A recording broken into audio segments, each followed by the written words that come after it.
Hello everyone, welcome to W Cube Tech. Myself Deep और हम लोग पढ़ रहे हैं पाइथन प्रोग्रामिंग।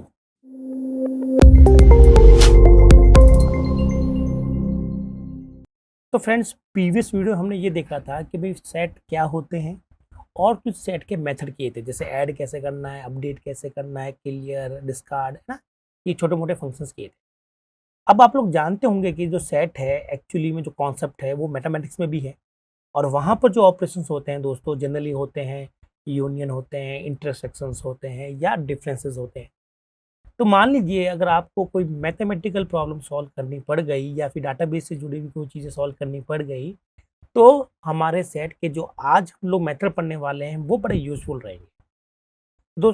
दोस्तों इन मेथड को समझने के लिए आप वेन डायग्राम का अगर सहारा लेंगे तो आपके लिए बहुत ही आसान होगा। तो आज हम लोग क्या करते हैं, वन बाय वन इनको समझते भी जाते हैं, उनका वेन डायग्राम भी देखते हुए चलते हैं कि भाई क्या क्या इनके वेन डायग्राम में होता है, ताकि आपको पता चले कि भाई क्या क्या है। तो अगेन कल के जैसे मैं आपको फिर सजेस्ट करूंगा कि आपको हमेशा किसी भी जो फंक्शन हम लोग या मेथड जो सीखने वाले हैं उनमें हमेशा आपको 3 बातों पर गौर करना है। पहला, वो काम क्या करता है, दूसरा वो रिटर्न क्या करता है, और तीसरा उसमें किस तरह के पैरामीटर की रिक्वायरमेंट होती है। अगर 3 चीज़ का नॉलेज अगर आपके पास में है किसी भी मेथड का, ठीक है, तो आप उसको बहुत ही बेटर ढंग से आप अपने कोड में अप्लाई कर पाएंगे। नहीं तो बस ट्राई और हिट करते रह जाएंगे आप लोग। तो चलते हैं, शुरुआत करते हैं हमारे इस वीडियो की। और सबसे पहले हम लोग शुरुआत करने वाले हैं डिफरेंस मेथड की। अब नाम सुनकर ये लग रहा है कि ये डिफरेंस करता है, ओके। तो यहाँ पर मैं इसका वेन डायग्राम यहीं बना देता हूँ। तो दोस्तों मान लेते हैं कि हमारे पास में डिफरेंस मेथड करने के लिए एटलीस्ट कम से कम 2 सेट तो होने चाहिए, या फिर एक सेट और एक इटरेबल ऑब्जेक्ट होना चाहिए। कैसे? अब ध्यान सुनिएगा। मान लेता हूँ मेरे पास 2 सेट है।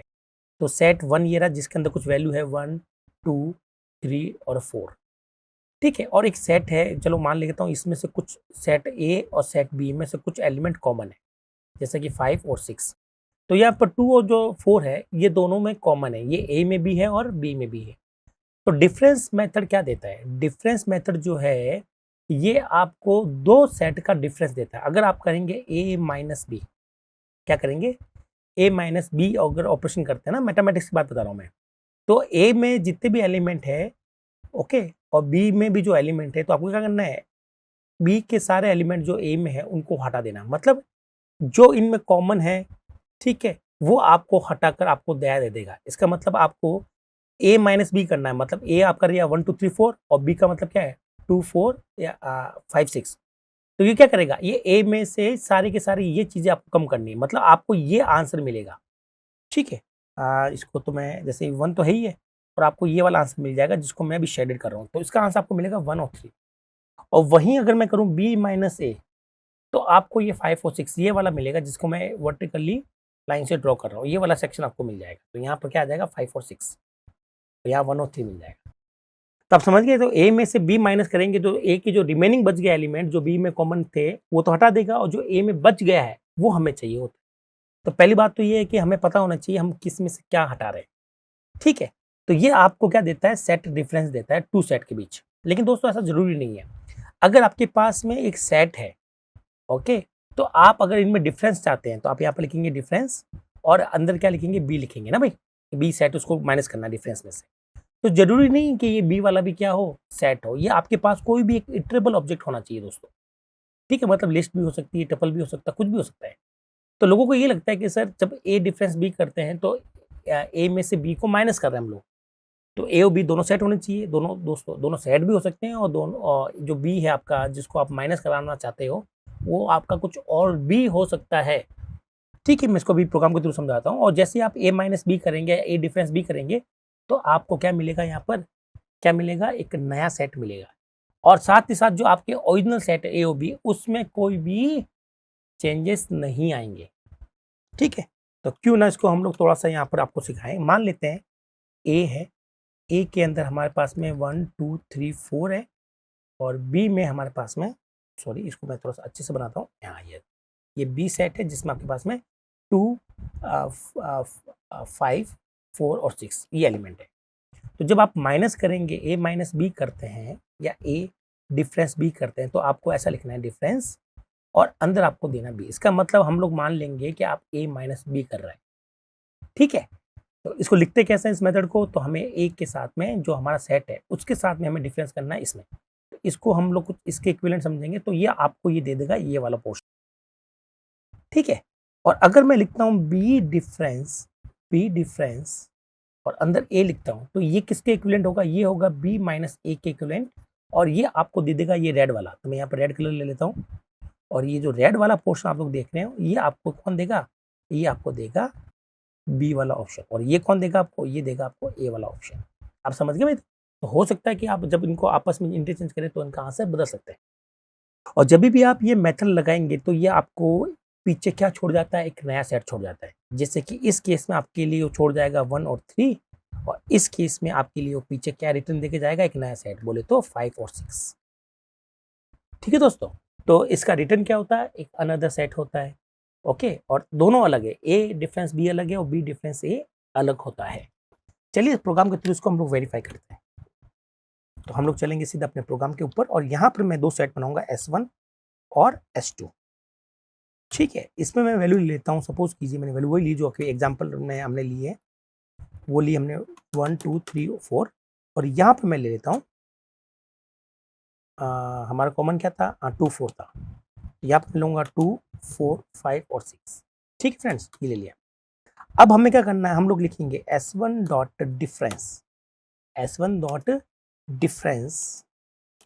ठीक है, स्पेलिंग में थोड़ा सा गड़बड़ हो गया है, कभी कभी सिस्टम बहुत स्लो चलता है, तो इसको घबराने की जरूरत नहीं है। इसको हम लोग लिखेंगे डिफरेंस। ये क्यों नहीं ले रहा है भाई, स्पेलिंग सही तो लिखी मैंने, हाँ, DIFFERENCE। ठीक है, तो ये कलर देना चाहिए, तो उसको कलर नहीं दे रहा, कोई बात नहीं, चलो नहीं दे रहा तो नहीं दे रहा। तो जब आप ऐसा करेंगे तो आपको एक नया मिलेगा, क्या मिलेगा, एक नया मिलेगा सेट, जिसको मैं पकड़ रहा हूँ सपोज करो R नाम के रिजल्ट। क्योंकि दोस्तों मुझे पता है कि ये आपको रिटर्न देके जाता है, तो जिसको आप जो भी ये पीछे छोड़ के जाएगा आंसर, वो हमने R में कैप्चर कर लिया, और फिर हम लोग R को क्या करेंगे, प्रिंट कर देंगे। ठीक है दोस्तों, चलाते हैं इसको, हम लोग रन करेंगे। तो आपको यहाँ पर देखा कि आपको आंसर क्या मिल रहा है, 1 और 3 मिल रहा है। सही है दोस्तों। और वहीं अगर मैं इनको उल्टा कर दूं, यहाँ पर S2 करूं और यहाँ पर मैं S1 करूं, ठीक है, तो ये आपको दे देगा 5 और 6। ठीक है, तो यहाँ तक हमारा काम तो समझ में आ गया। अब मैं आपको कुछ सिखाना चाहूँगा दोस्तों, ये कि दोस्तों ऐसा कोई रूल नहीं है डिफरेंस वाले के अंदर कि आपको हमेशा दो सेट को ही माइनस करना है। मान लेता हूँ कि आपके पास कोई टप्पल टी है, जिसके अंदर मान लेते हैं आपके पास, टप्पल को कैसे बनाते हैं, राउंड ब्रैकेट से बनाते हैं। अब मान लेते हैं इसके अंदर आपके पास वैल्यू है, सपोज करो इसके अंदर है 4 तो नहीं लेंगे, मैं लूँगा 6 7 8। ठीक है, तो आप यहाँ पर एक सेट में से टप्पल मतलब को भी माइनस कर सकते हैं, क्योंकि डिफरेंस वाले मेथड के अंदर यहाँ पर जो भी लिखते हैं दोस्तों, तो यहाँ पर देखिए मैंने आपको लिखा है कि यहाँ पर ये कभी नहीं लिखा कि मुझे पैरामीटर में क्या चाहिए, सेट चाहिए। मैंने क्या लिखा है, इटरेबल ऑब्जेक्ट। अब इटरेबल ऑब्जेक्ट क्या होते हैं वो आप जानते हो, जैसे लिस्ट हो गया, स्ट्रिंग हो गया ना, ये आप लोग यहाँ पर लिख सकते हैं आराम से। टप्पल हो गया, तो मैं टप्पल लिख कर ट्राई कर रहा हूँ कि क्या ये सेट में से टप्पल माइनस कर सकता है। चलिए करेगा तो हमारे पास आंसर आ जाएगा। तो देखिए दोस्तों, इसमें है 6 7 8, तो इसमें तो कुछ है ही नहीं, तो हमारा तो वही आंसर मिल जाएगा। तो कुछ कॉमन कर लो ना यार, ज़्यादा अच्छा रहेगा, कॉमन कर लेते हैं। तो मैं यहाँ पर कर लेता हूँ, सपोज करो 4 5 6। तो आप देखेंगे कि इसमें आपके पास में 4 एलिमेंट है, 1 2 3 4, और इसके अंदर आपके पास में 4 5 6, मतलब यहाँ पर 4 4 जो कॉमन है वो हट जाएगा। S2 को अभी आप देखिए मत, कोई मतलब ही नहीं बनता इसका। तो आपको आंसर मिलेगा 1 2 3, क्योंकि 4 यहाँ से वो हटा देगा। ठीक है, तो 1 2 3 आंसर मिलना चाहिए अगर सब कुछ सही चलता है। तो चला के देख लेता हूँ, पूछ लेते हैं, और इसने आंसर बिल्कुल सही दिया। कहने का मतलब है कि ऐसा कोई लॉजिक नहीं है पाइथन में कि एक सेट में से दूसरा सेट माइनस हो। आप कुछ भी माइनस कर सकते हैं, लेकिन याद रखिएगा वो इटरेबल होना चाहिए। तो आप कहेंगे सर इटरेबल तो लिस्ट भी होती है, क्या लिस्ट को माइनस कर सकते हैं? हाँ भी कर सकते हैं, क्यों नहीं कर सकते हम लोग माइनस। एक बार मैं लिस्ट बना के देखता हूँ। लिस्ट बनाने के लिए स्क्वायर ब्रैकेट लेता हूँ, सेम वैल्यू लेता हूँ मैं 4 5 6, ताकि आपको सेम आंसर मिले 1 2 3। अब मैं क्या करूँगा, इस बार मैंने S1 में से T को माइनस करने के बजाय लिस्ट को माइनस करना चाहूँगा। ठीक है फ्रेंड्स, तो इसको लिस्ट को माइनस करेंगे तो हमें आंसर क्या मिल जाएगा, 1 2 3। इसका मतलब है कि हम लोग सेट में से लिस्ट भी माइनस कर सकते हैं, इवन हम लोग डिक्शनरी भी माइनस कर सकते हैं। आई होप आपको ये समझ में आ गया होगा कि डिफरेंस को माइनस करने के लिए एक तो सेट चाहिए होता है और दूसरा एक इटरेबल ऑब्जेक्ट चाहिए होता है। अब ये जो इटरेबल ऑब्जेक्ट है ये आपका सेट भी हो सकता है और सेट के अलावा कुछ और जैसे कि टपल और लिस्ट एक्सेट्रा हो सकते हैं। क्लियर है फ्रेंड्स? यहाँ आपको समझ में आ गया कि सर आपको क्लियर है कि यहाँ पर जो हमारा डिफरेंस ऑपरेटर वो कैसे काम कर रहा है। अब दोस्तों मान लेता हूँ कि मैं वापस अपने पुराने वाले क्वेश्चन पर आता हूँ। मैं यहाँ से माइनस करना चाहूँगा S2 को। तो जब आप इस वाले में से इसको माइनस करेंगे तो आपका 2 4 उड़ जाएगा, तो 1 3 आंसर आना चाहिए। ठीक है, तो देख लेते हैं 1 3 आ रहा है कि नहीं आ रहा है।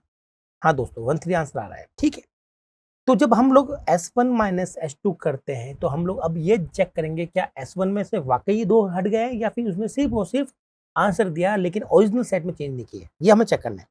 तो मैं यहाँ पर ओरिजिनल जो सेट है मेरा उसको भी मैं चेक करना चाहूँगा कि S1 का आंसर क्या, और S2 में तो वैसे भी दोस्तों कुछ हो ही नहीं रहा, तो S2 को चेक करने की जरूरत नहीं है, लेकिन कर लो तो कोई आपका घाटा भी नहीं है। तो यहाँ पर S1 चेंज नहीं होगा यार, ये मैंने आपको कहा था कि S1 चेंज नहीं होता, वो मॉडिफाई नहीं करता, वो सिर्फ S1 की वैल्यू रखता है 1 2 3 4 और यहाँ पर वो वैल्यू रखेगा और ये वैल्यू इसमें से माइनस कर देगा। तो ये S1 में चेंजेस नहीं करता। ठीक है, तो आगे इसका मतलब है S1 के अंदर अभी भी वही का वही रहेगा जो आपको चाहिए। तो ये देखिएगा दोस्तों, जब S1 माइनस S2 करेंगे तो आपको डिफरेंस तो क्या मिल रहा है 1 3 का, लेकिन आप देख रहे हैं S1 में कोई चेंजेस नहीं है और S2 में तो वैसे भी कोई चेंजेस होने नहीं है क्योंकि S2 में तो कुछ हटाई भी नहीं रहे हम लोग।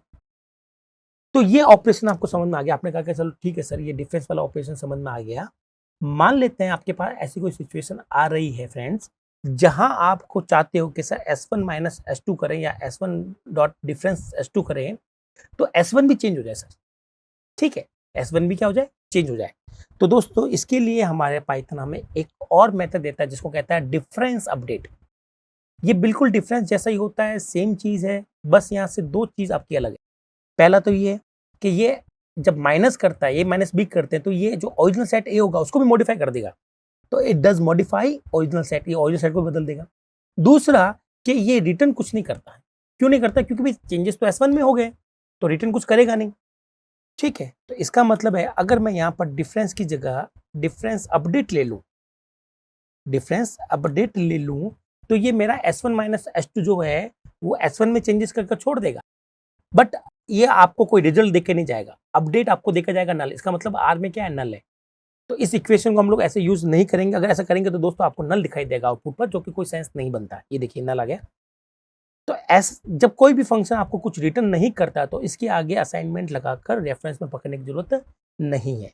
आप इसको यहाँ से भी हटा लें, इसको भी यहाँ से हटा लें, और अब इसको रन करके देखें तो आप देख पाएंगे कि सर आपका ओरिजिनल S1 भी चेंज हो गया है। देखिए आपका ओरिजिनल S1 चेंज हो गया है और S2 वैसे का वैसे, क्योंकि S1 में से माइनस कर रहे हैं तो S1 चेंजेस हो रहा है। तो अब ये आपके ऊपर डिपेंड करता है कि आप अपनी एप्लीकेशन में क्या अप्लाई करने वाले हैं और आपको क्या नीड है। अगर आपको लगता है कि सर आपको नीड लगता है कि सर ओरिजिनल जो सेट आपका वो चेंज नहीं होना चाहिए, तो आप केवल डिफरेंस नाम के मेथड का यूज़ कीजिए। आप चाहते हो सर डिफरेंस होने के बाद में मेरा जो सेट ओरिजिनल सेट है, ठीक है, वो भी चेंज हो जाए सर, तो इसके लिए आपको डिफरेंस अंडरस्कोर अपडेट मेथड का काम में लेना है। ठीक है, और याद रखिएगा ये आपको रिटर्न नहीं देता, तो आपको उसको इस तरह से लिखना है। करेक्ट है? चलिए, तो यहाँ हमारी बात हो गई है डिफरेंस को लेकर। आई होप आपको पूरा डिफरेंस के बारे में आइडिया अच्छे से मिल गया होगा। चलते हैं नेक्स्ट और ये देखते हैं सिमेट्रिक डिफरेंस क्या है।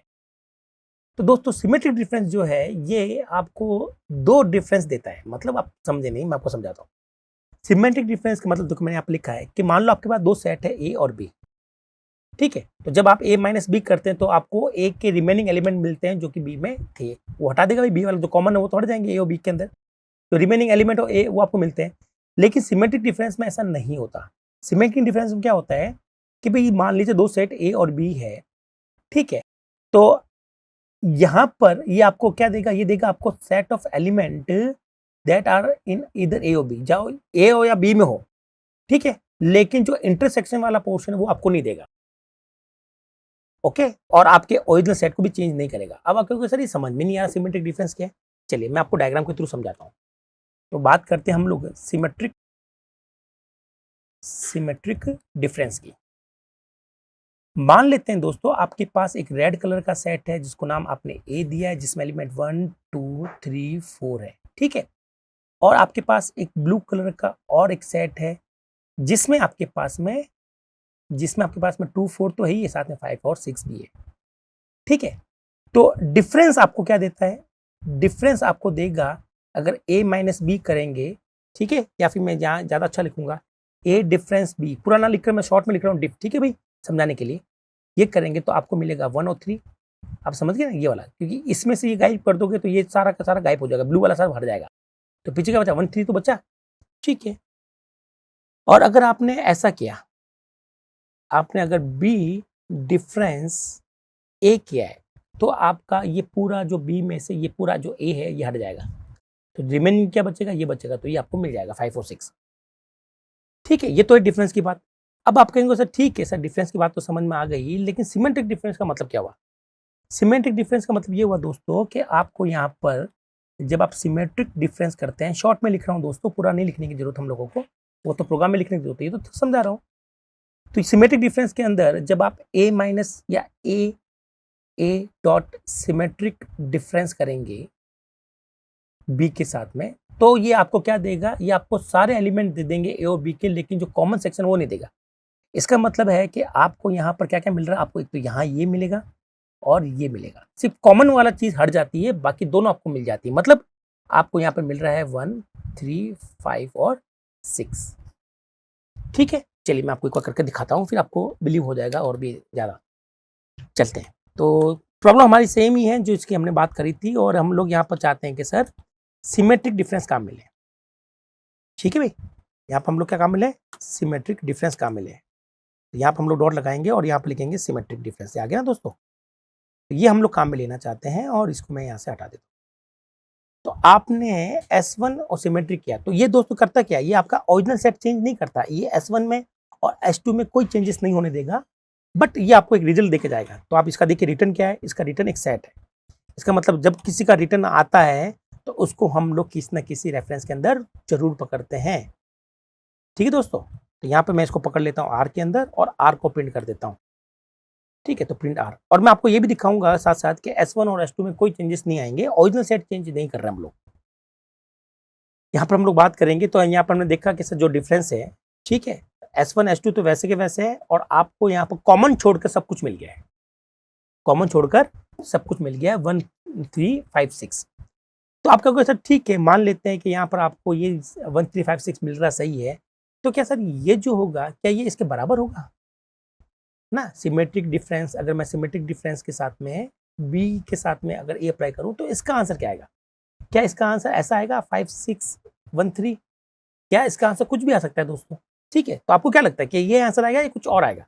चलिए, इसका मैं आपको रीजन भी बताऊंगा कि इसमें ऐसा क्या होता है और क्यों करते हैं हम लोग। पहले तो इसको हम लोग इंटरचेंज कर लेते हैं, S2 कर लेते हैं इसको, और इसको हम लोग करेंगे S3। ओके, अब आपके पास R1 और ये देखो, सॉरी S3 तो है नहीं हमारे पास, S1 है। ठीक है, देखते हैं फर्क से।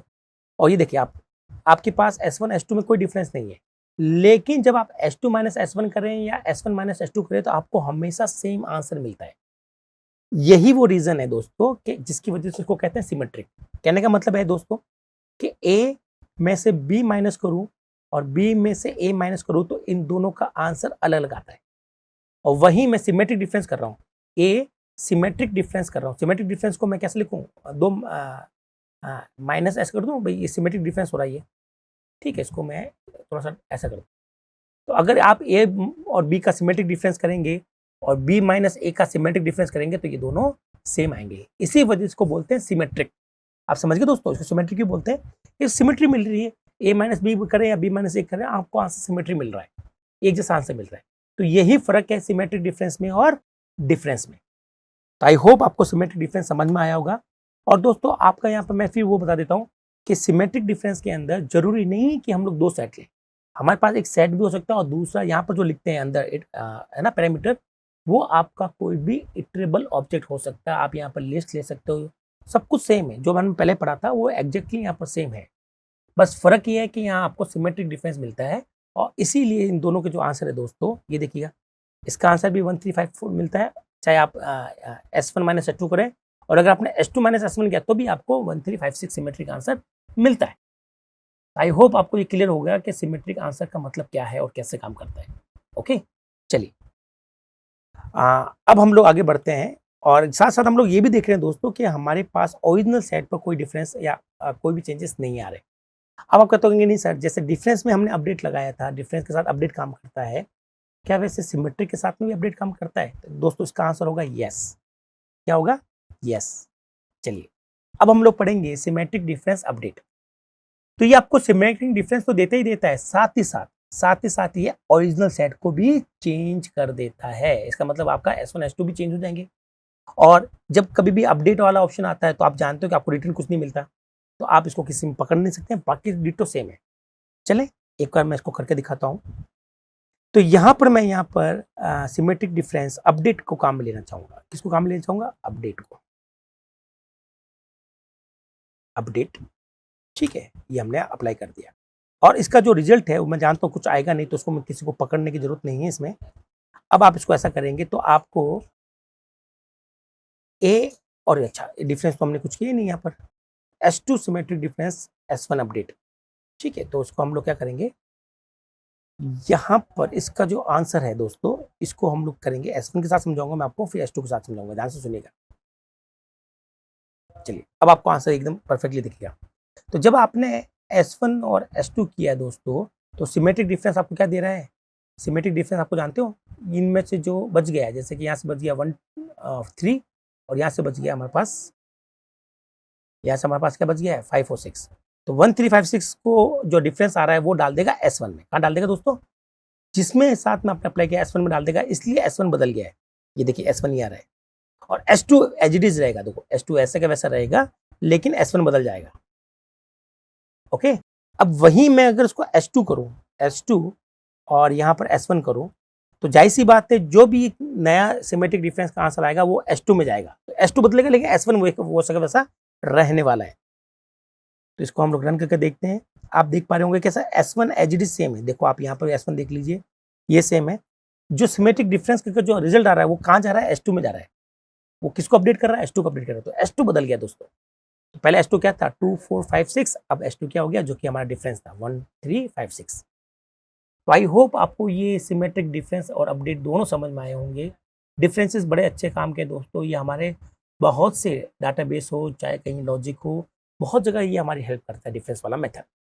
और डिफरेंस मेथड दोस्तों 4 होते हैं: difference, difference update, symmetric difference और सिमेट्रिक डिफरेंस अपडेट। तो आई होप आपको इन चारों के बारे में पूरा आइडिया मिल गया और आप अपने प्रोग्राम की रिक्वायरमेंट के अकॉर्डिंग जो आपको लगता है सुटेबल उसको आप अप्लाई कर सकते हैं। चारों में डिफरेंस मैंने आपको बता ही दिया कि भाई क्या डिफरेंस आता है और अपडेट लिखने पे क्या करते हैं और क्या कैसे प्रोग्राम के अंदर लिखते कैसे, वो भी मैंने आपको बता दिया। तो ये तो हो गया भाई डिफरेंस से जुड़ी हुई सारी कहानी खत्म। और अब हम लोग बात करेंगे फ्रेंड्स यूनियन की। एक अलग मेथड है यूनियन, ठीक है। तो सिमेट्रिक डिफरेंस क्या करता है कि भैया आपके जो इंटरसेक्शन वाला पोर्शन होता है दो सेट के बीच, उसको हटा देता है, बाकी रिमेनिंग करता है। यूनियन अलग। यूनियन क्या करेगा? दो सेट जो है, मान लो सेट ए है और सेट बी है, तो दोनों के एलिमेंट को कंबाइन कर देगा और जो डुप्लीकेट उसको हटा देगा। चलिए कैसे? और इसके पैरामीटर देख लीजिए। इसका पैरामीटर क्या है? इसका पैरामीटर है इटरेबल ऑब्जेक्ट। इसका मतलब मैं एक सेट के साथ में यूनियन लिखकर अंदर जो पास करूंगा वो सेट भी हो सकता है, लिस्ट भी हो सकती है और ट्रिपल भी हो सकता है। चलिए समझते हैं। उसका रिटर्न क्या? 0 है। तो पहले तो यूनियन ऑपरेशन मैं आपको समझा देता हूँ। आई होप आपको वैसे भी ये मैथमेटिक्स का पोर्शन आपको क्लियर होगा। क्या है ये यूनियन ऑप्शन? यूनियन ऑप्शन कहता है कि मान लेते हैं आपके पास में दो सेट है, सेट ए जिसमें आपके पास 1 2 3 4, ये आपके पास में 4 एलिमेंट है। वहीं आपके पास में दूसरा सेट है जिसको मैं ग्रीन कलर से ड्रॉ कर रहा हूँ, वो है आपके पास बी, और बी में भी 4 एलिमेंट है, 2 4 तो है ही है, साथ में 5 6 भी है। अब जब आप इन दोनों का यूनियन करेंगे, क्या करेंगे? ए यूनियन बी करेंगे या बी यूनियन ए करेंगे, तो दोनों का आंसर सेम ही आता है। तो अगर आपने ए यूनियन बी लिखा, इसका मतलब यूनियन के अंदर हमें क्या देना होता है? Iterable object. तो हमने यहाँ पर सेट दे दिया। तो ये क्या करेगा? ये आपको रिटर्न कुछ नहीं करेगा, ये दोनों को जोड़कर नहीं क्या कर देगा? दोनों को जोड़कर एक नया सेट बना देगा जिसके अंदर सारे के सारे इसके एलिमेंट भी होंगे, इसके भी होंगे, और जो कॉमन होगा वो केवल एक बार आएगा, ठीक है। तो आपको ए यूनियन बी का आंसर क्या मिलने वाला है? 1 3, ठीक है, 2, या फिर पहले 2 था तो 2 लिख दूं मैं, 2 3 4, ये तो मिल ही रहा है। और वापस जब देखें बी के अंदर, तो बी के अंदर जो 2 4 है वो तो वापस ऑलरेडी ऐड हो चुके हैं, तो उसको ऐड करेंगे नहीं, सिर्फ 5 6 ऐड होगा। ये आपका हो गया यूनियन। मतलब दोनों के एलिमेंट मिला दो और जो डुप्लीकेट है वो हटा दो बस, तो आपको यूनियन मिल जाता है, सबके सब मिल जाते हैं। जैसे मैं कहता हूँ कि हमारी कंपनी में 2 डिपार्टमेंट है, सेल्स डिपार्टमेंट और प्रोडक्शन डिपार्टमेंट। कुछ लोग हैं जो दोनों में काम करते हैं, कुछ लोग हैं जो सिर्फ सेल्स में काम करते हैं, कुछ सिर्फ प्रोडक्शन में काम करते हैं। अगर मैं आपसे क्वेरी पूछूं कि भाई कितने लोग काम करते हैं कंपनी में, तो आई होप आपको समझ में आ गया कि वहाँ पे यूनियन ही लगने वाला है। क्लियर है? चलिए इसको हम लोग प्रैक्टिस में आपको करके दिखाते हैं। तो यहाँ पर सबसे पहले हम लोग आएंगे, ओके, और यहाँ पर प्रोग्राम कहाँ गया, ये रहा प्रोग्राम। यहाँ पर मैंने 2 सेट लिए है और दोनों सेट के लिए क्या किया मैंने, दोनों सेट के लिए मैं यूनियन लगाने वाला हूँ। तो यहाँ लिखूंगा S1 डॉट यूनियन, क्या लिखूंगा, S1 डॉट यूनियन, ठीक है। और फिर अंदर आपको लिखना है S2, ठीक है। तो एक नया सेट बन जाएगा, ओके। तो इसका रिटर्न कुछ होता नहीं है। जैसे मान लेते हैं इसके अंदर मैं डालता हूँ, सपोज करो पहले 8 डालता हूँ R, ठीक है। इसके अंदर मैंने डाला है कि जो भी इसका रिजल्ट आएगा वो क्या आएगा, R में आ जाएगा, और R को हम लोग प्रिंट कर रहे हैं। तो मैंने आपको बताया था कि ये यूनियन क्या लौटाता है, ठीक है। तो ये आपको सेट लौटाता है। तो यहाँ पर हमने सेट करना पड़ेगा, ये नन नहीं है दोस्तों, याद रखिएगा, ठीक है। ये मिस्टेक हो गई, हाँ हमें क्या लिखना पड़ेगा, सेट। तो इन दोनों का जो डिफरेंस आएगा, ठीक है, वो आएगा एक नया सेट। क्या आएगा, एक नया सेट आ जाएगा जो कि हमने R में डाल दिया और R को हमने प्रिंट कर दिया। और साथ ही साथ मैं प्रिंट कराना चाहूँगा पुराने सेट को, S1 को और S2 को। आई थिंक मैंने गलत जगह लिख दिया इसको, कोई बात नहीं, इसको हम लोग नीचे लाएंगे, यहाँ लिखेंगे प्रिंट, और हमने यहाँ पर S1 को भी प्रिंट करा लेते हैं। हम लोग ये जानना चाहते हैं कि यूनियन के बाद में जो हमारा ओरिजिनल सेट S1 और S2 है उस पर कोई फर्क तो नहीं पड़ा। नहीं दोस्तों, कोई फर्क नहीं पड़ेगा। यहाँ आपके पास में S1 एज इट इज है, S2 भी एज इट इज है, और इनके सारे कमांड कर कर डुप्लीकेट हटाकर हमारे पास में एक नया क्या आ गया है, एक नया सेट आ गया जिसको हमने R में लिया। आई होप आपको ये क्लियर होगा कि ये यूनियन किस तरह से काम करता है। क्लियर है? चलिए अब अगर आप ऐसा भी करते हैं कि आप कहते हो सर मैं S2 के साथ में यूनियन करना चाहता हूँ, तो दोस्तों आंसर सेम ही आएगा, चाहे S1 के साथ यूनियन कीजिए या उसके साथ कीजिए। तो यहाँ पर मैं ले रहा हूँ यूनियन दोस्तों। यूनियन कहाँ गया, ये तो ना सजेशन बहुत मुश्किल से देता है कभी कभी, ठीक है। इसीलिए हम लोग प्रोफेशनल अगर काम करें तो हम लोग ये आईडी छोड़ देते हैं, बट आपका बेसिक कोर्स है तो ये सिखाना बड़ा जरूरी है आप लोगों के लिए, ठीक है। तो हम लोग काम कर रहे हैं और देख रहे हैं S2 S1 करेंगे तो भी हमारे पास में सेम रिजल्ट आएगा दोस्तों। ये देखिएगा S1 में अभी चेंजेस नहीं है, S2 में कोई चेंजेस नहीं है, और आपका रिजल्ट भी सेम है। तो चाहे S1 के साथ S2 यूनियन करें, चाहे S2 के साथ S1 यूनियन करें, दोनों ही सिमिलर आने वाले हैं। तो मैं इसको ऐसे लिख दूं कि ये लिखें, चाहे B डॉट यूनियन A लिखें, दोनों सिमिलर ही है, दोनों सेम आंसर देंगे। क्या देंगे, ये वाला देंगे। तो आई होप आपको ये मिल गया होगा आइडिया कि यूनियन कैसे काम करता है और क्या, ठीक है। और यहाँ थोड़ा करेक्शन कर लीजिएगा, यहाँ पर नन नहीं है दोस्तों, यहाँ पर SCT सेट है, ओके। तो ये तो गया हमारा यूनियन, बहुत जगह हमारी इसकी जरूरत पड़ती है यूनियन की। अब बात कर लेते हैं इंटरसेक्शन की। इंटरसेक्शन मतलब दोनों सेट में कॉमन क्या है उसको इंटरसेक्शन हम लोग बोलते हैं। तो ये मेथड आपको क्या करेगा, वो सारे एलिमेंट दे देगा जो कि इंटरसेक्ट हो रहे हैं, जो कि दोनों सेट में कॉमन है। तो ये क्या करेगा, दोनों जो कॉमन है, ठीक है, तो वो पूरा का पूरा जैसे A और B में जो कॉमन है उसको निकाल कर आपको सेट बना के दे देगा। और अगेन इसके अंदर क्या है, इटरेबल है। तो दोस्तों जहां पर भी मैंने पैरामीटर इटरेबल लिखा है तो इसका मतलब ये है कि वहां आप लोग जरूरी नहीं है कि सेट ही ले, आप लिस्ट वगैरह भी ले सकते हैं ना। ये बार बार हमें ट्राई करने की जरूरत नहीं है, आप चाहे तो ट्राई कर सकते हैं।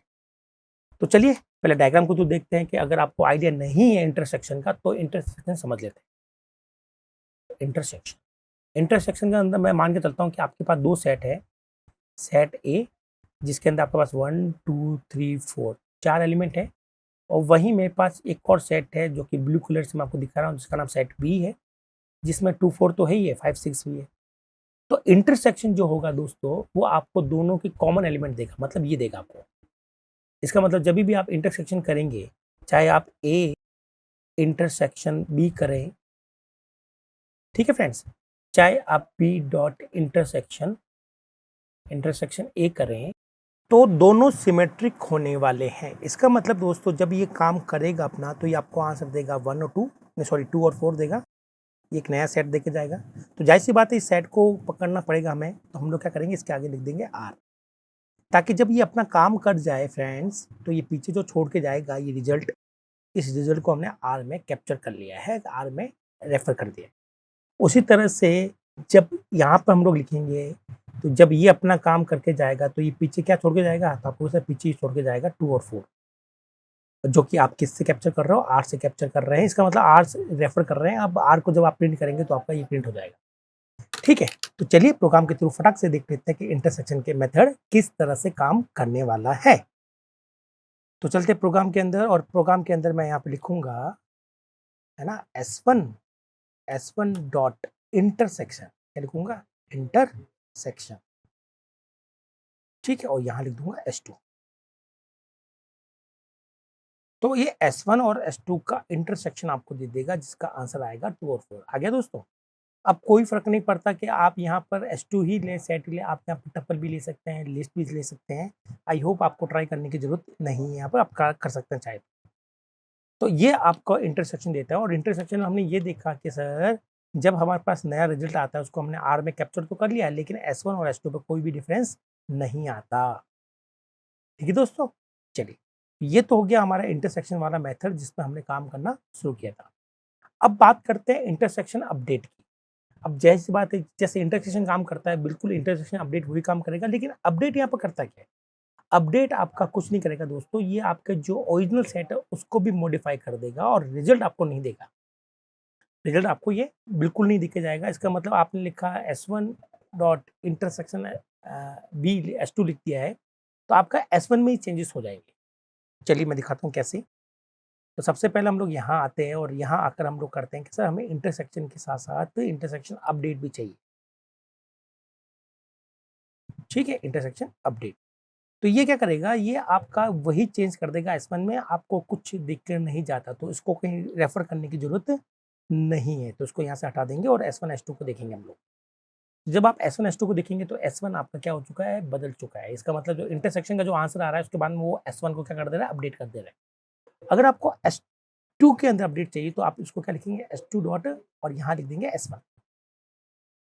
ठीक है फ्रेंड्स, तो इससे क्या होगा, आपके पास S1 तो एज इट इज रह गया, लेकिन S2 में आपके पास में अपडेट आ गए। तो दोस्तों अपडेट वाले जितने भी मेथड है आप ये समझ लो कि उसमें रिटर्न हमेशा क्या आएगा, नन ही आने वाला है, और वो आपके ओरिजिनल सेट को चेंज कर देता है। और रही बात पैरामीटर की, तो पैरामीटर जो उसका पैरामीटर होता है जो हम लोग यहाँ पर लिखते हैं, वो आपका कोई भी एक ऑब्जेक्ट, इटरेबल ऑब्जेक्ट हो सकता है। ठीक है, लिस्ट, टपल वगैरह एक्सेट्रा कुछ जो भी हो सकता है। अब चलते हैं और बात करते हैं अगले मेथड पॉप की। अब ये जो मेथड पॉप है दोस्तों, ये बड़ा अच्छा शानदार मेथड है। क्यों?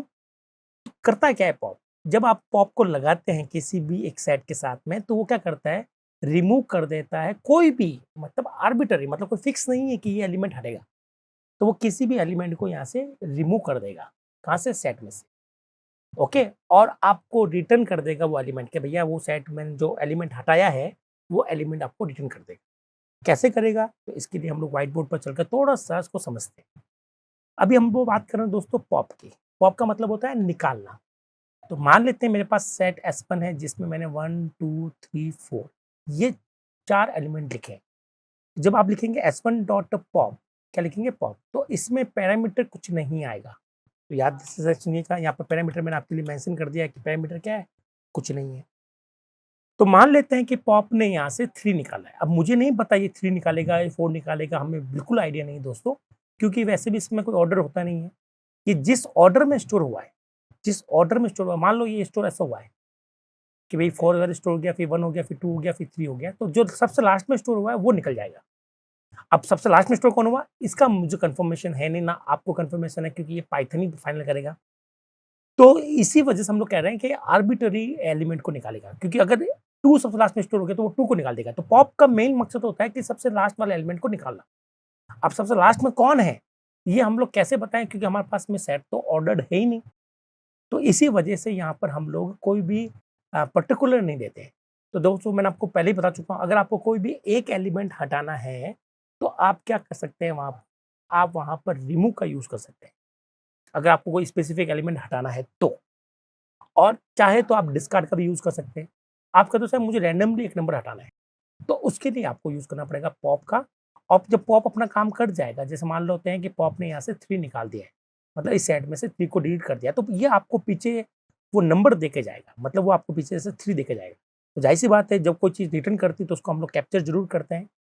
तो उसको मैंने आर के अंदर क्या कर दिया है, पकड़ लिया है 3 को। अब मैं आर को प्रिंट करूँगा तो मुझे 3 दिखाई देगा। तो सेम एग्ज़ाम्पल समझते हैं हम लोग यहाँ पर, लेकिन मैं आपको गारंटी नहीं दे रहा हूँ कि 3 निकलेगा, ठीक है? कुछ भी निकल सकता है दोस्तों। तो यहाँ पर हमें S2 की ज़रूरत नहीं पड़ेगी, ठीक है? तो इसको एज़ इट इज़ रहने देते हैं हम लोग, ठीक है? कि हो सकता है आगे आने वाले टॉपिक में हम काम में लेंगे। यहाँ पर हम लोग ले लेते हैं आर और हम लोग लिखते हैं S1 डॉट पॉप। क्या लिखते हैं? S1 डॉट पॉप, बस ये लिखते हैं, ठीक है? तो ये एलिमेंट को हटाकर आपके S1 में चेंजेस भी कर देगा, S1 को अपडेट भी कर देगा दोस्तों, क्योंकि इसका काम है रिमूव करना। तो आप देख रहे हैं सबसे पहले, अच्छा मैं आर को तो प्रिंट किया ही नहीं, आर को प्रिंट कर दूं मैं, प्रिंट आर।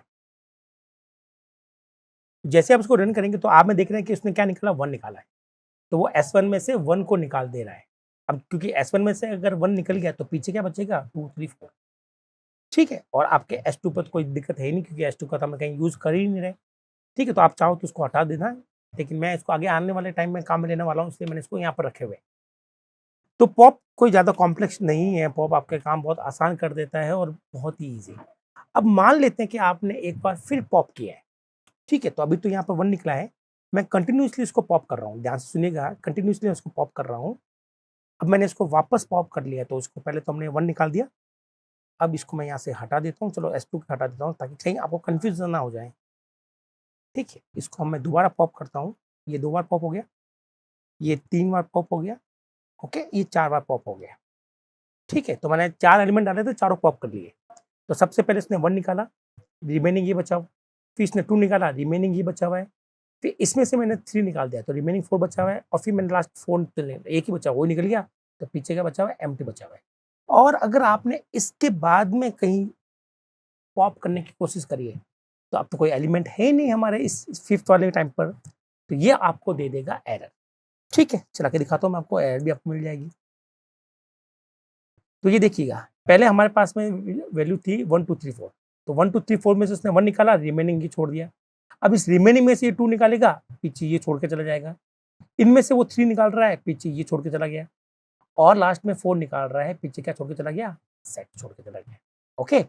अब जब अगली बार और करेंगे तो ये आपको दे रहा है कि एरर, बोल रहा है कि भैया अब आपका तो खाली हो गया, तो खाली पर आप लोग क्या निकाल रहे हो? जो जाहिर-सी बात है, तो ये आपको एरर भी देके जाएगा, ठीक है? तो इसका थोड़ा-सा आपको ध्यान रखना है कि आपको उतनी बार ही निकालना जितने आपके पास एलिमेंट है, और जनरली इसमें ऐसा होता है कि आप जिस सीक्वेंस में लिखा है उसी सीक्वेंस से आपका निकलना शुरू होता है। करेक्ट है दोस्तों? तो ये हमारा हो गया पॉप मेथड। बढ़ते हैं आगे और इसकी बात करते हैं सबसेट की। तो ये मेथड चेक करता है कि वो सबसेट है या नहीं। कैसे करते हैं? तो मान लेता हूँ कि ये आपको देगा, आपने लिखा कि भई ए सबसेट है बी का। क्या है? ए सबसेट है बी का। तो ये सबसेट वाला कॉन्सेप्ट क्या है? इसको हम लोग समझ लेते हैं। चलिए पहले सबसेट समझ लेते हैं, सबसेट क्या होता है? तो बात करते हैं सबसेट कॉन्सेप्ट की। सबसेट, ठीक है? ये कॉन्सेप्ट क्या कहते हैं? मान लेते हैं कि आपके पास में कोई भी एक सेट है, ठीक है? बड़ा-सा मैं ले लेता हूँ, इसमें मैं ले लेता हूँ 1 2 3 4 5 6, ठीक है? इसमें से एक सेट और है, इसको मैं नाम देता हूँ दोस्तों, इसको मैंने नाम दिया सपोज़ करो बी। क्या नाम दिया? बी। अब मैं बात करता हूँ कि सर मेरे पास एक सेट और है, ए नाम। तो ज़ाहिर-सी बात है, ए में जितने भी एलिमेंट है वो सब बी में तो है ही है हमारे पास में। तो इस केस में ए कहलाता है बी का सबसेट। तो हम लिखेंगे A is subset, subset of B. B का ये सबसेट है, ठीक है? तो अब हम लोग पढ़ रहे हैं इज़ सबसेट। तो इज़ सबसेट क्या चेक करता है?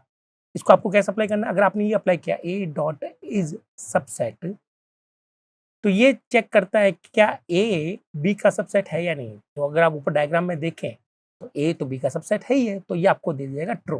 क्या दे जाएगा? ट्रू।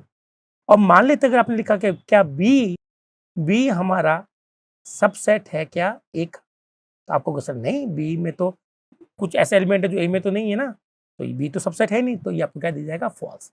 इसका मतलब ये हुआ दोस्तों कि आपको सबसेट मेथड हमेशा रिटर्न करता है boolean value, true false return करता है, ठीक है? और आप इसके अंदर सबसेट मेथड के जो अंदर है पैरामीटर, वहां पर आप लोग क्या लिख सकते हैं? Iterable object. मतलब आप 2 एक ऑब्जेक्ट और एक लिस्ट को भी कंपेयर कर सकते हैं, और एक लिस्ट को और टपल को और सेट को भी कर सकते हैं ना। आप समझ गए ना, इटरेबल आपका समझ में आ गया। और रिजल्ट आपको क्या दिखा जाता है, ये बुलियन। चलिए एक काम करके दिखाता हूँ मैं। यहाँ तो आता हूँ सबसे पहले, और यहाँ पे मैं प्रोग्राम को क्लीन कर लेता हूँ। यहाँ मैंने लिखा S1, पहला सेट बनाया, और मैंने लिखा 1 2 3 और 4। ठीक है, फिर मैंने दूसरा सेट बनाया 2, और इसमें मैंने लिख दिया है, सपोज करो मैंने लिख दिया है 3 और 4। तो जाहिर सी बात है S2 में जितने भी एलिमेंट है वो सब S1 में है, तो S2 जो होगा वो S1 का क्या होगा, सबसेट होगा। क्या होगा दोस्तों, सबसेट होगा। तो अगर मैं ये इक्वेशन लिखता हूँ कि सर S2 क्या S2 सबसेट है, तो इसको बोलते हैं इज सबसेट ऑफ S1।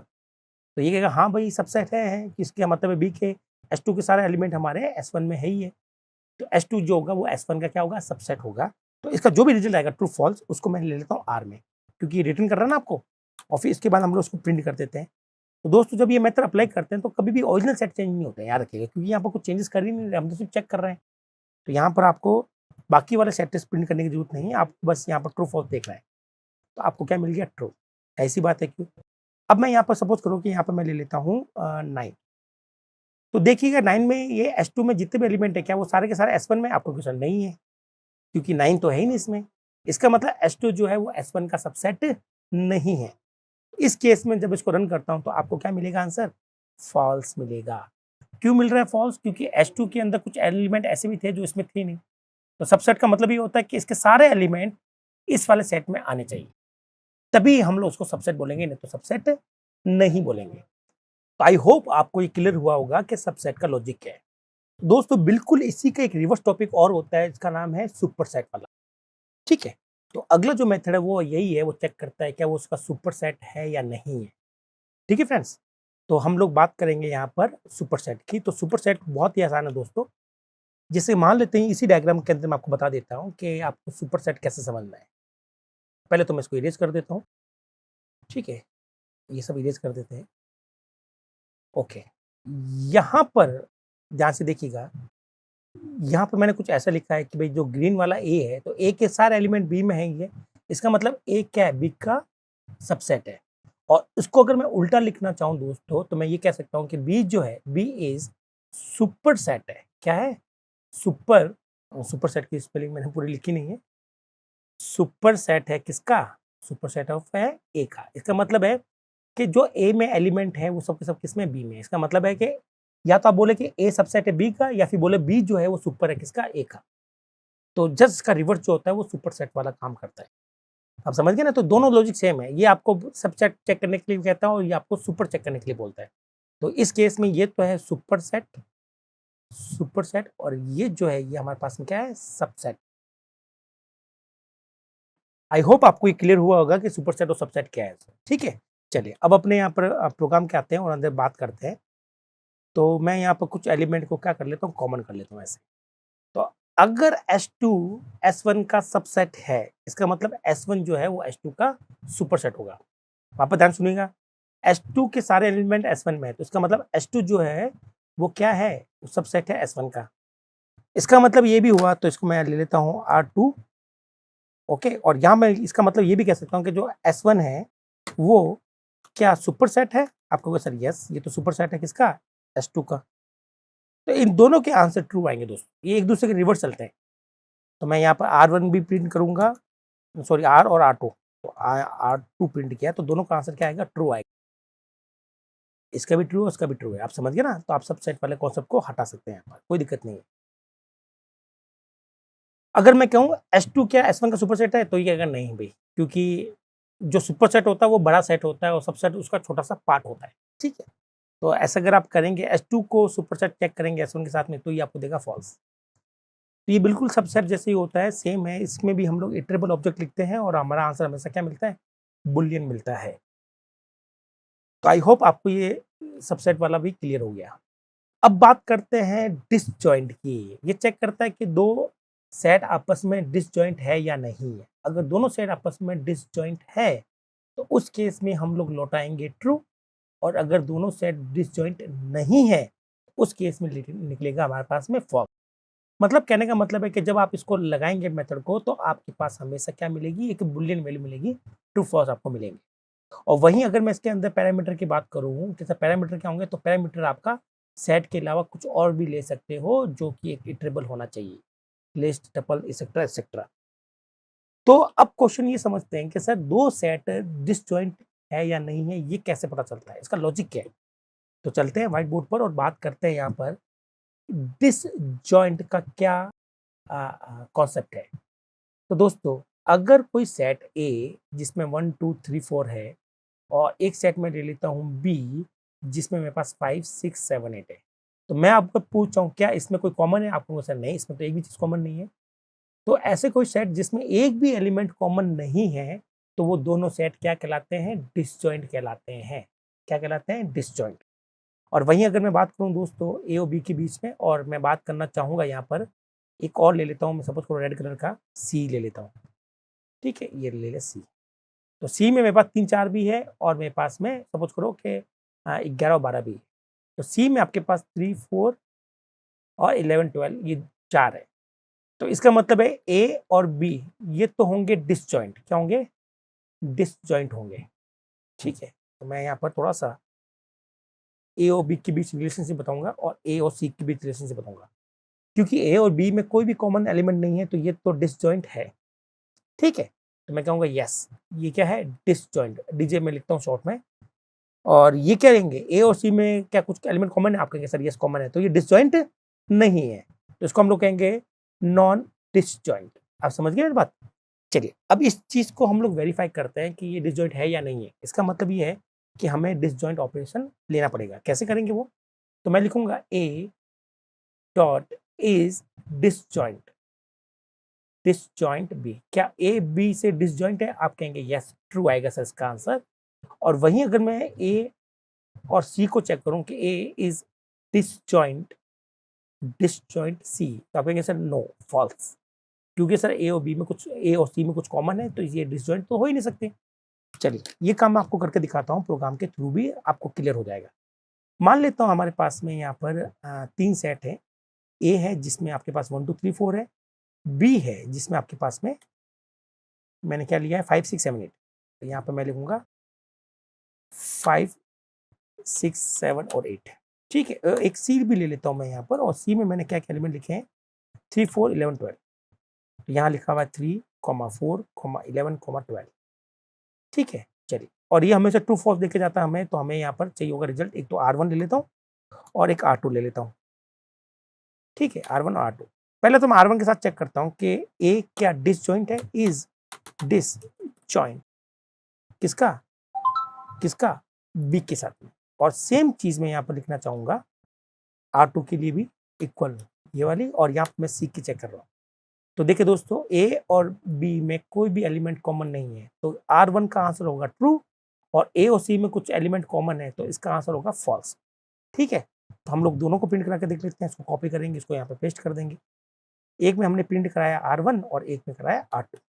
तो एक का आंसर, ऊपर वाले का आंसर आएगा ट्रू और नीचे वाले का आएगा फॉल्स। आप समझ रहे हैं, इस तरह से आप वेरीफाई कर सकते हो कि दो एलिमेंट आपस में डिसजॉइंट है या नहीं है। चलते हैं अब हमारे पास में और अगले मेथड पर। अब दोस्तों यहाँ पर जो मेथड मैंने लिए हैं ये सारे मेथड इनबिल्ट मेथड है। ये पर्टिकुलरली सेट के मेथड नहीं है, ये मेथड आप बहुत जगह काम में लेते हो। ये आप सेट के साथ काम ले सकते हो, ये लिस्ट के साथ काम ले सकते हो, स्ट्रिंग के साथ काम ले सकते हो, इवन आप इंटीजर और इनके साथ में भी काम ले सकते हो कुछ एक। तो हमारे पास में जो ऐसे फंक्शन जो सारे के सारे कलेक्शन के लिए, चाहे वो ऑर्डर्ड हो चाहे वो अनऑर्डर्ड हो, सबके लिए कॉमन है, तो ये है कॉमन। और अभी जो इससे पहले मैं पढ़ा रहा था वो सिर्फ और सिर्फ सेट के लिए है, जैसे डिसजॉइंट वाला। तो ये लिस्ट वो इस के साथ काम नहीं करता ये दोस्तों। तो आपको यहाँ समझ में आ गया कि पहले तो हमने सिर्फ वो वाले मेथड पढ़े हैं जो स्पेसिफिकली हमारे सेट के लिए बनाए गए थे, जो सिर्फ सेट के साथ काम करते हैं, अदर के साथ काम नहीं करते। अब यहाँ पर कुछ बिल्ट इन फंक्शन है जो कि सेट के साथ भी काम कर जाएंगे, लिस्ट के साथ भी काम कर जाएंगे और अदर आइटम के साथ में भी काम कर जाएंगे। तो आपको यहाँ पर ये देखना है दोस्त कि यहाँ पर सर ये जो बिल्ट इन फंक्शंस है वो सेट के साथ कैसे बिहेव करते हैं, तो ये हमें अब पढ़ना पड़ेगा। तो क्यों ना इसको हम लोग फटाक से कर लेते हैं। ओके। तो दोस्तों हम लोग बात करेंगे आज कुछ बिल्ट इन फंक्शन की जो कि हमारे पास में सेट के साथ में काम करते हैं। तो ये जो बिल्ट इन फंक्शन है दोस्तों, ये ना केवल सेट के लिए है बल्कि जो अदर आइटम है उनके लिए भी एप्लीकेबल है।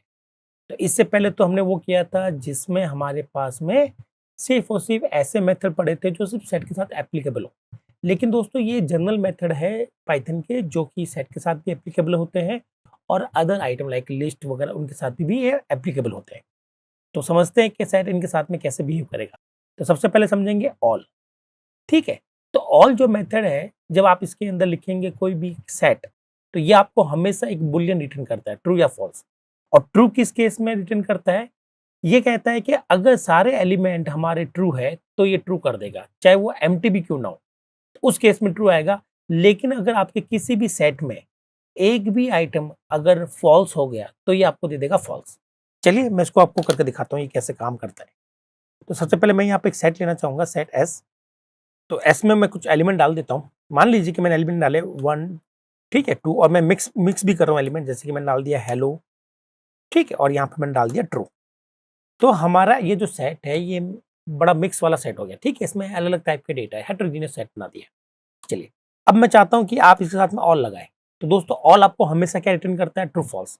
तो आप ऐसा कर सकते हैं कि सर मैं यहाँ लिखूंगा सपोज करो रिजल्ट आर, और यहाँ लगा दिया आपने ऑल, और ऑल के अंदर आपने क्या पास कर दिया? एस।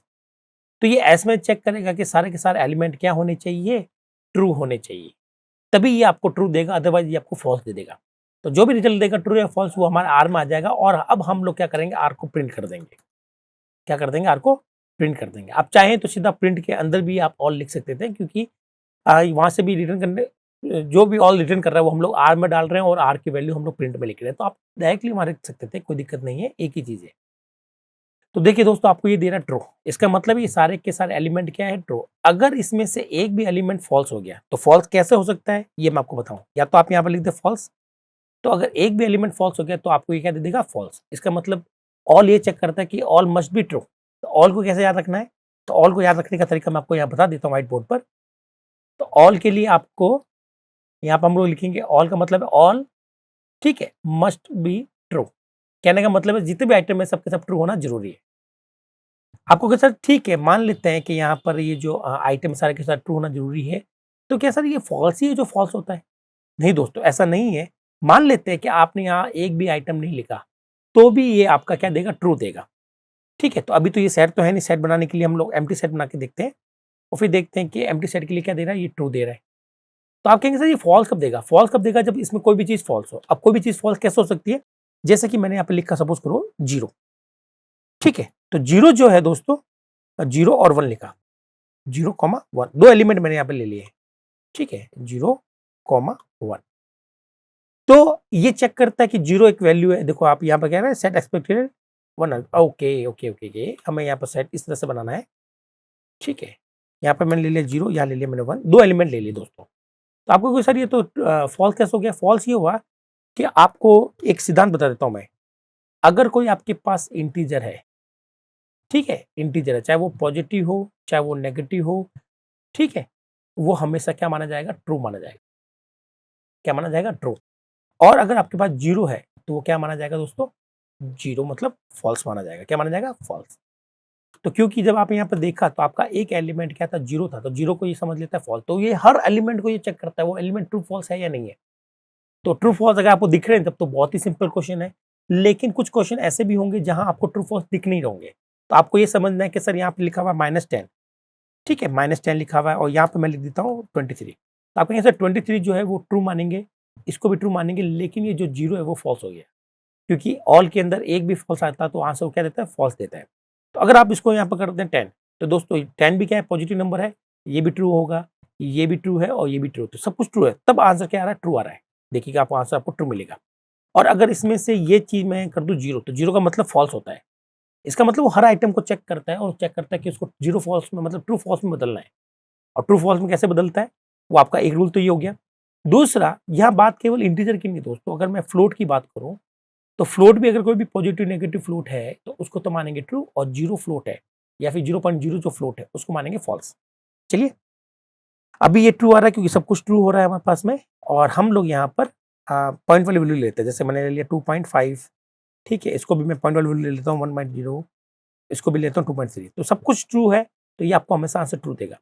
अब मैं एक वैल्यू को कर देता हूँ 0.0। दोस्तों एक 0.0 का मतलब क्या होता है? फॉल्स। इसका मतलब ये पूरा का पूरा क्या हो जाएगा? फॉल्स हो जाएगा। आई थिंक आपको समझ में आ गया। चलिए, और ये कैसे फॉल्स हो सकता है? मान लीजिए आप कहते हो सर ठीक है, नंबर के लिए तो समझ में आ गया, अगर स्ट्रिंग हो तो ये जो स्ट्रिंग है इसको वो क्या मानेगा, ट्रू या फॉल्स? तो दोस्तों अगर आपके पास कोई भी स्ट्रिंग है, ठीक है, तो मैं यहाँ लिख देता हूँ स्ट्रिंग, कोई भी स्ट्रिंग है तो स्ट्रिंग को हम लोग हमेशा मानते हैं, अगर स्ट्रिंग एम्प्टी है, क्या है? स्ट्रिंग एम्प्टी है तो हम लोग मानेंगे इसको फॉल्स, और अदरवाइज हम लोग क्या मानेंगे? उस स्ट्रिंग को ट्रू मानेंगे। क्या मानेंगे? ट्रू। चलिए देख के दिखाता हूँ। ये देखो स्ट्रिंग जो है ये आपकी एम्प्टी स्ट्रिंग है, तो ये हो गई फॉल्स। बाकी सारे के सारे आइटम ट्रू है, लेकिन ये वाला आइटम क्या हो गया? फॉल्स हो गया। तो ये आपको क्या दे देगा? फॉल्स। क्लियर दोस्तों? आई होप आपको ये समझ में आया होगा कि किस तरह से काम करते हैं, और आप यहाँ पर जो भी लिखे हैं वो अल्टीमेटली हर चीज ट्रू फॉल्स की नजर से ही देखता है। मतलब इस स्ट्रिंग को भी ट्रू फॉल्स की नजर से देख रहा है कि ये कहीं ट्रू तो नहीं है या फॉल्स तो नहीं है, इस वजह से। ओके, चलिए, तो ये तो हो गया हमारा ऑल। फिर हम लोग बात कर लेते हैं एनी। एनी ये कहता है कि भाई मुझे तो एक भी ट्रू मिल जाए तो मैं तो खुश हूं। ठीक है, तो एनी को सिर्फ एक ट्रू से मतलब है, बाकी सब फॉल्स हो चलेगा, लेकिन एक ट्रू से मतलब है। उसी तरह से ऑल को एक फॉल्स से मतलब है। ठीक है, तो एनी और ट्रू में यही फर्क है दोस्तों। क्या फर्क है? ऑल को चाहिए एक भी ट्रू ढूंढता है, ये बेचारा हमेशा फॉल्स ढूंढता रहता है कि अगर एक भी फॉल्स आ जाए तो मजा आ जाए, एटलीस्ट फॉल्स चाहिए मुझे। और एनी क्या ढूंढता है? ट्रू ढूंढता है। इसका मतलब उसको अगर 10 एलिमेंट है, 10 में से अगर एक भी ट्रू मिलेगा तो वो ट्रू देगा। ठीक है, तो इसकी हेल्प से हम लोग पता लगाते हैं कि भाई कोई वैल्यू हमारे पास में ट्रू है या फॉल्स है, ये सब बहुत आसानी से पता लगा सकते हैं। चलिए बात करते हैं। तो यहाँ पे मैं लिखता हूँ फॉल्स, ये फॉल्स है, ये भी फॉल्स है दोस्तों, और ये भी फॉल्स है, और ये भी फॉल्स है, सारे के सारे फॉल्स है। तो उस केस में हम लोग लगाएंगे एनी। क्या लगाएंगे दोस्तों? एनी लगाएंगे। तो एनी आपको आंसर क्या देगा? एनी आपको आंसर देगा फॉल्स। लेकिन अगर इनमें से कोई भी आइटम को मैं ट्रू कर दूं, ट्रू कैसे करना है? जैसे कि सर ये जो पॉइंट वाली वैल्यू है, ठीक है, इसको आप कर दो 45, तो ये बन जाएगी ट्रू। तो अगर एक भी ट्रू आ गया तो ये आपको आंसर क्या देगा? आउटपुट में आपको आंसर देगा ट्रू। आई होप आपको ये क्लियर होगा कि किस तरह से आंसर देता है एनी। ठीक है, तो ये इनका लॉजिक है। बस ये बेचारा फॉल्स को ढूंढता रहता है और ये बेचारा ट्रू को ढूंढता रहता है। तो आई होप आपको ये ट्रू फॉल्स के लॉजिक भी पता चल गए होंगे। अब रही बात लेन की, तो लेन तो हम लोग वैसे भी कर चुके हैं। इसकी हेल्प से हम लोग ना केवल टप्पल केबल का लिस्ट की या किसी और आइटम की लेंथ आसानी से निकाल सकते हैं। तो मैं यहाँ पर आपको लेंथ निकाल के दिखाऊंगा। यहाँ पर मैं लिखता हूँ LEN लेंथ। क्या लिखता हूँ? LEN length. तो वो बता देगा इसमें कितना आइटम है, और इससे कोई फर्क नहीं पड़ता कि वो आइटम ट्रू या फॉल्स है। ठीक है, तो यहाँ पर टोटल 3 आइटम है, देखिएगा दोस्तों। एक आइटम ये रहा, दूसरा ये रहा, तीसरा ये रहा, और चौथा ये रहा। इसमें ये जो फॉल्स वाला है इसको हम लोग छोड़ देते हैं अभी। ठीक है, अब देखो अभी भी आपको आंसर क्या मिलेगा? 3 मिल रहा है। इसका मतलब अगर मैं यहाँ पर फॉल्स लिख रहा हूँ तो वो फॉल्स को काउंट नहीं कर रहा। किसको काउंट नहीं कर रहा? फॉल्स को काउंट नहीं कर रहा। तो मैंने फॉल्स 1 डाल दिया, 2 डाल दिया, 3 टाइम्स डाल दिया। ठीक है, तो लेंथ क्या करता है? कैलकुलेट करता है लेंथ। कौन सी लेंथ कैलकुलेट करता है? जो सारे के सारे ट्रू हो। दोस्तों ये हमारे पास में एम्प्टी स्ट्रिंग है, ठीक है, और ये ट्रू मानेगा, मतलब इसको सही मानेगा, एलिमेंट मानेगा, ये एलिमेंट है, ये एलिमेंट है। फॉल्स का मतलब होता है एलिमेंट की एब्सेंस। क्या होती है? एलिमेंट की एब्सेंस। तो आपको लेंथ जो है वो बता देगा कि भाई इसमें 3 आइटम है, 1 2 3। अब ये ऐसा नहीं करता, ये ऑल और एनी जैसा काम नहीं करता कि हर चीज को ट्रू फॉल्स मानेगा। ये देखता है कि भाई जो आइटम है सो तो है ही है, बाकी आपके पास में ये जो आइटम है ये कुछ काम के नहीं है, ये फॉल्स है। चलिए यहाँ पर मैं ट्रू डाल के दिखाता हूँ आपको। ट्रू। और अब आप देखेंगे कि आपके पास आइटम की जो काउंट है वो कितना आ रहा है? 4। इसका मतलब सर ये एक आइटम है, दूसरा आइटम, तीसरा आइटम और चौथा आइटम, 4 आइटम हो गए, और ये तो कोई आइटम है ही नहीं। फॉल्स का मतलब होता है कोई आइटम तो का मतलब आइटम का तो नहीं होना। तो इसीलिए लेंथ ही देता है, और यही क्वेश्चन इंपॉर्टेंट बन जाता है हमारे एग्जामिनेशन पॉइंट ऑफ व्यू से।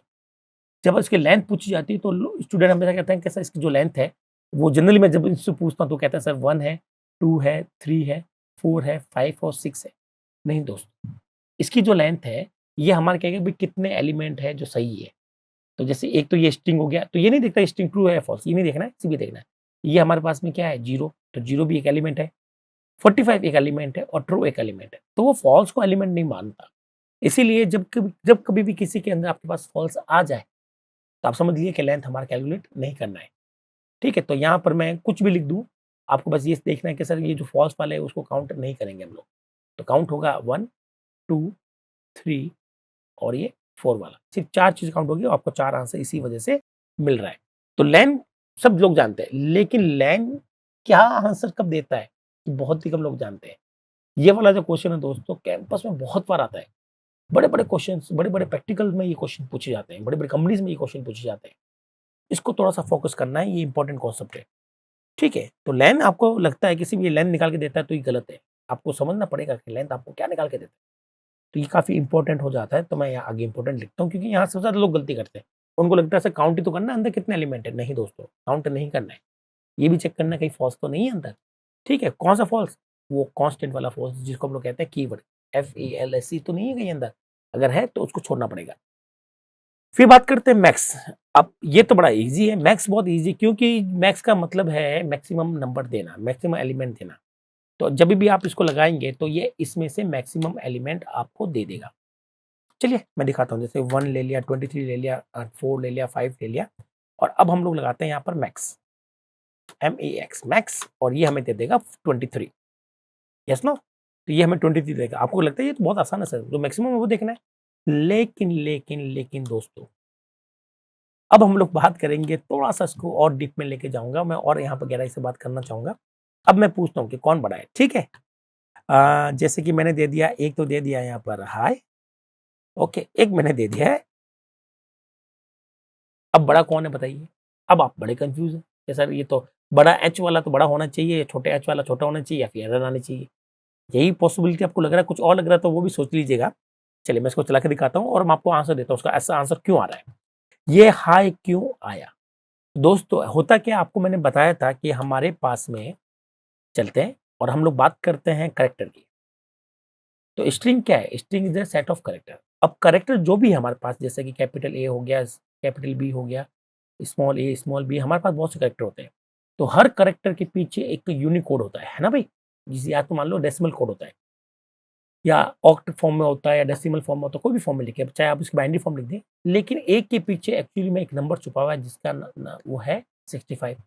कैपिटल बी के पीछे छुपा हुआ है 66 और वहीं कैपिटल ए के स्मॉल ए के पीछे छुपा हुआ है 97 और स्मॉल बी के पीछे छुपा हुआ है 98। इस तरह से ही चलते रहते हैं। अब आप कोई भी कैरेक्टर का आस्की कोड आराम से देख सकते हो। मैंने आपको याद होगा, अगर आपको प्रीवियस लेक्चर के अंदर जब मैंने स्टार्टिंग करी थी और कैरेक्टर वाला पढ़ाया था जिसमें हमने बात करी थी लेक्सिकल ऑफ पाइथन, उसके अंदर मैंने आपको बहुत अच्छे से समझाया कि आपको किस तरह से किसी कैरेक्टर का कोड देखना है या किसी कोड से कैरेक्टर देखना है। ठीक है, जैसे ऑर्डिनल और CHER मेथड हम लोग काम में लेते हैं। ओके, चलिए, तो यहाँ पर ये चेक करता है कि भैया इसका क्या है। आपको लग रहा होगा पीछे वाला आ रहा है, तो मैं यहाँ पर इसको स्मॉल कर देता हूँ, स्मॉल एच कर देता हूँ। ठीक है, और इसको मैं कैपिटल एच कर देता हूँ। काफ़ी लोग लगता है सर पीछे वो आ रहा है, ठीक है, तो आप ऐसा देख लीजिएगा, कोई दिक्कत नहीं। ये देखिएगा हाई आया, मतलब ये जानता है कि ये एक्चुअली में आई तो बाद में कंपेयर करेगा, ये पहले इस एच को कंपेयर करेगा और कहेगा सर इसका जो कोड है वो हमारे कैपिटल एच के कोड से ज़्यादा है। ठीक है, जैसे कि मैं यहाँ पर एक के लिए बताता हूँ, ये देखिए, अब आपको आंसर स्मॉल ए मिलेगा। क्या मिलेगा? स्मॉल ए, क्योंकि स्मॉल ए का होता है 97 और कैपिटल ए का होता है 65। तो जाहिर सी बात है वो इससे काम कर रहे हैं। चलिए, अब मान लेते हैं कि दोनों के पहले कैरेक्टर सेम है। ठीक है, अब दूसरा कैरेक्टर देखना है। यहाँ पे मैंने लिखा स्मॉल बी और यहाँ लिखा कैपिटल बी। आपको कैसे पहला वाला सेम है, इसको छोड़ दो, अब दूसरा वाला चेक करो। दूसरे वाले में ये वो ज़्यादा आपका इंपॉर्टेंट हो गया। ठीक है, क्योंकि स्मॉल बी जो है वो ज़्यादा बड़ा है, तो आपका देखिए स्मॉल बी वाला आंसर आ रहा है। आई होप आपको ये पूरा क्लियर हुआ होगा कि अगर स्ट्रिंग वाले हैं तो कैसे काम करना है। करेक्ट है? चलिए, अब मैं आपसे थोड़ा-सा और चालाकी करता हूँ। इसका मतलब होता है 65 मान लीजिए और इसका मतलब होता है 65। बड़ा कौन? सर 65 तो बड़ा तो दोनों तो एक जैसे ही हो गए ना, तो कौन-सा होगा? तो ये कह रहा है कि भैया ये थोड़ा-सा मामला बैठा नहीं है, ठीक है? क्योंकि ये भी 65 जैसे ही एक्ट करेगा, ये भी करेगा। तो जब आप इसको मैक्स लगाते हैं तो इस समय आप तो देखो यहाँ पर मैं थोड़ा-सा चेंज करता हूँ, ठीक है? यहाँ आप लिख दिया ABC। तो वापस प्रॉब्लम को देखिएगा कि ये प्रॉब्लम क्यों देता है। ये कहता है कि not supported between instance of STR और इंटीजर। वो कहता है अगर एक इंटीजर और एक स्ट्रिंग है तो वो काम नहीं कर पाएगा। सॉरी, समझ गए मेरी बात? वो सॉरी क्यों बोल रहा है? वो सॉरी इसलिए बोल रहा है, वो कहता है यार इनको कंपेयर कैसे करूँ? 2 स्ट्रिंग को तो कंपेयर कर सकते हैं, 2 इंटीजर को कंपेयर कर सकते हैं, लेकिन स्ट्रिंग और इंटीजर को कंपेयर नहीं होता। और यही वो रीज़न है कि एग्ज़ाम पर मैथ्स के लेकर भी बहुत क्वेश्चन आते हैं। लोगों को लगता है मैथ्स बहुत ही ईज़ी है। आप अपने दोस्तों से पूछिएगा, जानते हैं कि इसके बारे में कितना है, वो बता पाते हैं। अगर ये भी बता दें, तो हम लोग और क्वेश्चन देते हैं आपको मैथ्स पे, देखिएगा। और कंपनी क्या क्या पूछती है वो भी बताता हूँ। अब मैं आपको कहता हूँ एक तो है फॉल्स, ठीक है, और एक है ट्रू। अब बड़ा कौन है? अब बड़ा कौन है? अब आप कहेंगे सर बड़ा, तो आप कैसे बताएंगे? तो मैंने आपको याद है, मैंने आपको बताया था कि फॉल्स को जरूरत पड़ने पर 0 मान लो और ट्रू को क्या मान लो 1, है ना? तो 0 1 देखा जाएगा तो भाई ट्रू तो बड़ा हुआ हमारा, ट्रू बड़ा हुआ तो ट्रू आंसर आना चाहिए, ठीक है। और अगर आंसर नहीं आता तो भी आपको जानते हो कि भाई क्या करना है, लेकिन आपको पता है कि आंसर क्या आने वाला है, ट्रू। तो आई होप आपको ये क्लियर हो गया कि अगर सारे फॉल्स हो। अब वहीं पर देखो दोस्तों, इसको मैं कर देता हूँ, सपोज करो 5। तो ये आपको कहेगा कि कह रहा है कि भैया एक तो है फॉल्स, फॉल्स का मतलब 0, एक है 5, 5 का मतलब 5, तो 5 बड़ा हो गया तो इसने 5 दे दिया। और वहीं अगर मैं लिखूं -5, क्या लिखूं -5, तो फॉल्स बनेगा 0, -5 बनेगा -5, और हमारे पास में क्या आ जाएगा भैया, फॉल्स बड़ा है, तो ये वाला प्रिंट हो जाएगा, क्योंकि भाई 0 बड़ा होता ना, अभी 0 तो -5 से बड़ा है, तो आपको क्या दे देगा, फॉल्स। वो उसको एक्चुअली में 0 बनाता नहीं है, वो उसको 0 कंसिडर करके काम करता है, ठीक है। तो आई होप इनके जो आंसर है बड़े इंपॉर्टेंट होते हैं। और बड़ी-बड़ी कंपनी में जैसे कि हम जब इंटरव्यू लेते हैं तो हम लोग हाँ, 1000 प्रोग्राम बनवाएँ या बहुत बड़ा प्रोग्राम बनाएँगे तो 1 घंटा तो वैसे कैंडिडेट खड़ा पड़ देता है। इससे अच्छा सिर्फ 2-4 क्वेश्चन पूछते हैं और उससे पता चल जाता है कि उसका पाइथन का नॉलेज कितना परफेक्ट है। तो उन क्वेश्चन के लिए ये बड़ा इंपॉर्टेंट रहता है हमारे लिए। चलिए और आगे बात करते हैं हम लोग, और यहाँ हम लोग बात करेंगे, चल ठीक है सर, स्ट्रिंग के साथ में भी देख लेते हैं कि स्ट्रिंग के साथ में और क्या खेल है। एक तो दोस्तों एम्प्टी स्ट्रिंग तो नहीं लेंगे हम लोग, स्ट्रिंग ये हो गया, हाँ फ्लोट वाला बच गया, ठीक है। तो एक तो है 4.5 या 45.5, और एक मैंने ले लिया है क्या ले लूँ मैं, एक इंटीजर ले लेता हूँ, ठीक है, 46। तो अब आपको बताना है कौन सा, तो आई होप आपको ये तो मैथमेटिक्स का क्वेश्चन आप तो ये आंखें बंद करके बता दोगे सर ये 46 लार्ज है। तो इस तरह से आपके पास में मैक्स काम करता है, मैक्स को मैक्सिमम वैल्यू देनी दोस्तों, और मैक्सिमम वैल्यू जो है आपकी इंटीजर, नंबर और ये बुलियन, ये तो आप इंटरचेंज कर सकते हो आपस में, एक दूसरे के पास में कर सकते हो। तो आई होप आपको ये क्लियर हो गया होगा कि ये कैसे काम होता है। चलिए अब मैं उसी तरह से, जिस तरह से मैक्स काम करता है दोस्तों, एग्जैक्टली सेम तरीके से हमारे पास में मिन भी काम करता है। बस वो ही रहेंगे सिद्धांत, जैसे कि स्ट्रिंग हो तो क्या आपको याद रखना है उसमें, सेम यहाँ पर करना, बस ये जो मैक्सिमम दे रहा था इसका तो सिर्फ मिनिमम दे रहा है, ठीक है। तो मैं आपके लिए यहाँ पर एक चीज़ और लिख देता हूँ, शायद आपको दोबारा याद आ जाए। जैसे मैंने लिखा है, सपोज करो कैपिटल ए और यहाँ लिख दिया स्मॉल ए, तो एक्चुअली में छोटा कौन है, तो आपको कैसा, छोटा तो हमारा कैपिटल ए होता है। तो इस केस में आपको क्या मिल जाएगा, कैपिटल ए आंसर मिल जाएगा, या वो स्ट्रिंग जो आपको आंसर मिल जाएगा। तो आई होप आप यहाँ पर कंफर्टेबल हो गए होंगे कि मैक्स और मिन के साथ कैसे काम किया जाता है।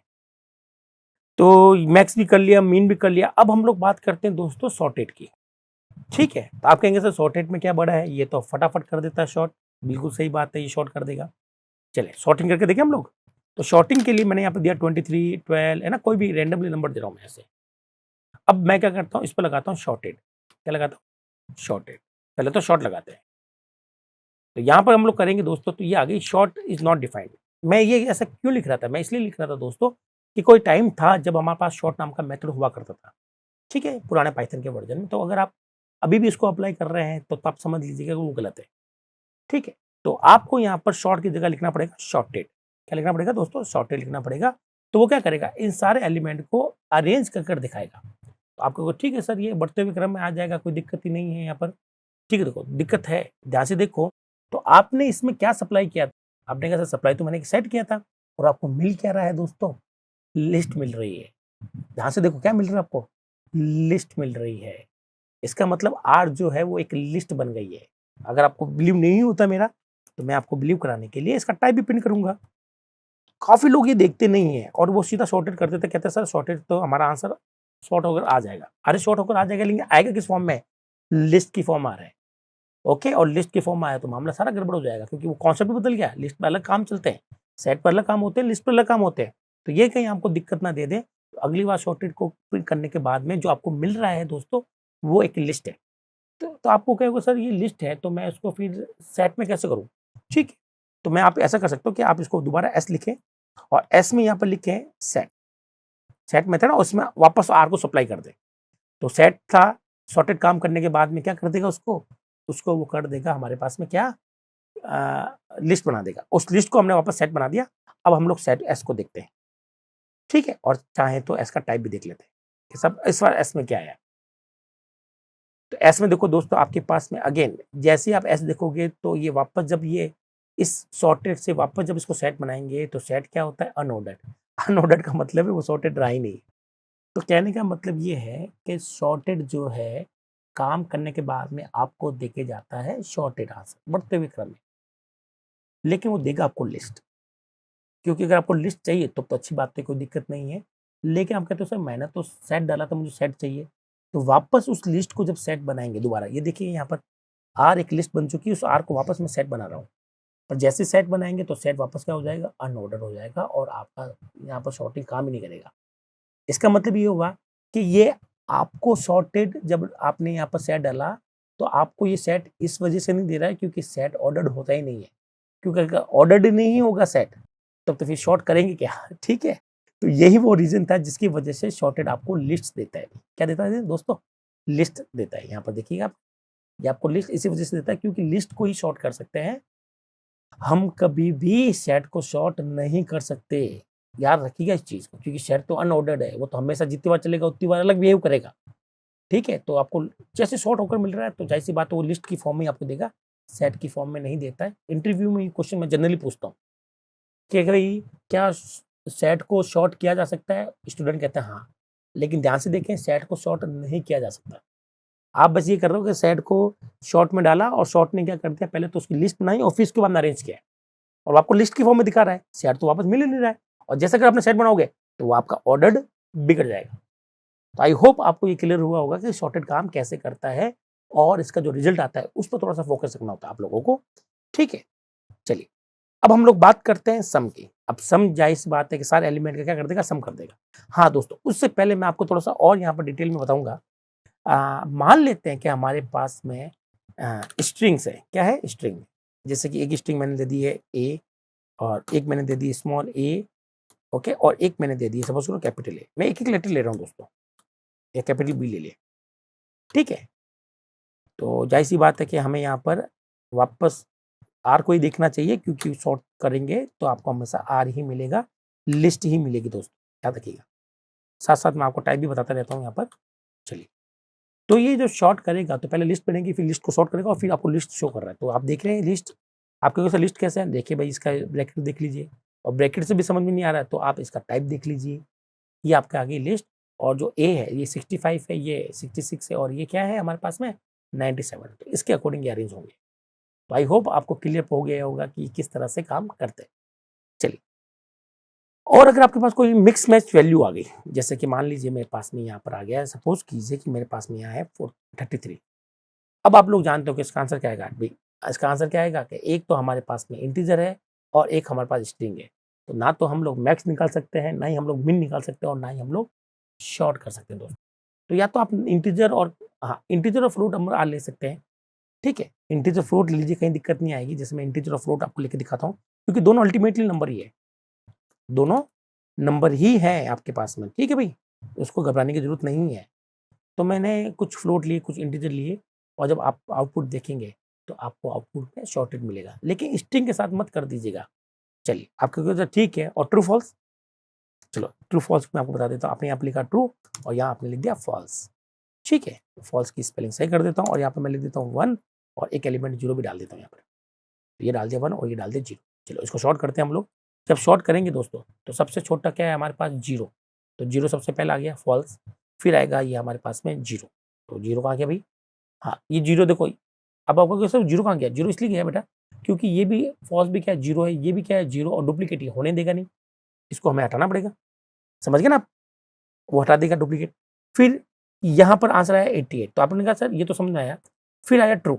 अब जाहिर सी बात है कि ट्रू आएगा, ट्रू का मतलब 1 होता है। जब 1 आ गया तो ये हमारा फिर डुप्लीकेट है, ये फिर हट जाएगा, हाँ है ना। तो इसको मैं हटा ही देता हूँ। आप समझ रहे हो मेरी बात, हमारे सेट में डुप्लीकेट से अलाउड नहीं है, करेक्ट है। और यहाँ पर हमारे पास में क्या हुआ, तो पहले तो डुप्लीकेट हटाएगा, इस क्वेश्चन को ऐसा बनाएगा और उसके बाद में शॉर्ट करना शुरू करेगा, सिंपल सी बात है। तो आई होप अगर आपको मैं एग्जाम में या फिर इस तरह का कुछ क्वेश्चन मिल जाए, और जनरली आते भी हैं कैंपस में, तो आप समझ जाना कि दोस्तों कि उसको 0 और 1 प्रिंट नहीं होंगे, क्योंकि 0 1 ऑलरेडी आ चुके हैं और डुप्लीकेट सेट में अलाउड बिल्कुल भी नहीं है। तो आप जब ऐसा लिखोगे तो आपका अल्टीमेटली सेट यही बनेगा बेटा, यही बनेगा, तो यही शॉर्ट होगा और ये शॉर्ट कैसे होगा ये आपने यहाँ पर देख लिया। आई होप आपको ये शॉर्टेड वाला समझ में आया होगा। ठीक है, अब आगे चलते हैं और थोड़ा सा हम लास्ट जो हमारा मेथड है सम, उसकी हम लोग चर्चा कर लेते हैं। तो यहाँ पर हम लोग लिखेंगे भाई 1 + 2 + 3 + 4, ठीक है। और अब हम लोग लेंगे सम। क्या लेंगे? सम। तो सम क्या करेगा, इनका सबका एडिशन कर कर आपको आर में डाल देगा और आर को हम प्रिंट कर देंगे और आर को चेक करेंगे। जाहिर सी बात है 1 + 2 3 3 + 3 से 10। ओके, तो यहाँ से आपका 10 आंसर आया, 10 हमारा गया आर में और आर का टाइप दिखा तो 10 आया और टाइप हमारा क्या होगा इंट। आर में 10 है तो आर का टाइप तो इंट ही होगा ना। चलिए, तो आप कहोगे सर ठीक है, इसका आंसर बता सकते हैं आप लोग? मैं आपसे कहूँ तो इसका आंसर भी दोस्तों 10 ही है। क्यों है 10? क्योंकि ट्रू और 1 एक ही चीज होती है। ठीक है, तो एक को कोई भी हटा लीजिए जो आपको समझ में नहीं आ रहा है। ओके, चलिए ये इसको थोड़ा सा हम आगे चलते हैं और मैं आपको देता हूँ स्ट्रिंग। स्ट्रिंग में मैंने लिखा ABC। अब जाहिर सी बात एक स्ट्रिंग है और एक हमारे पास में क्या नंबर, मामला बैठेगा? आपको सर नहीं बैठेगा, तो नहीं बैठेगा तो क्या आ जाएगा आंसर? अनसपोर्टेबल। स्ट्रिंग और इंटीजर को मिक्स नहीं करना है, याद रखिएगा बस। ओके, बाकी आप फ्लोट होगी तो फ्लोट भी ऐड कर देंगे। तो आई होप आपको सारे के सारे मेथड क्लियरली समझ में आए होंगे कि ये किस तरह से काम करते हैं और ये ना केवल सेट पर काम करते हैं बल्कि अदर जो आइटम है उन पर भी प्रॉपर्ली काम कर जाते हैं अपने। क्लियर दोस्तों?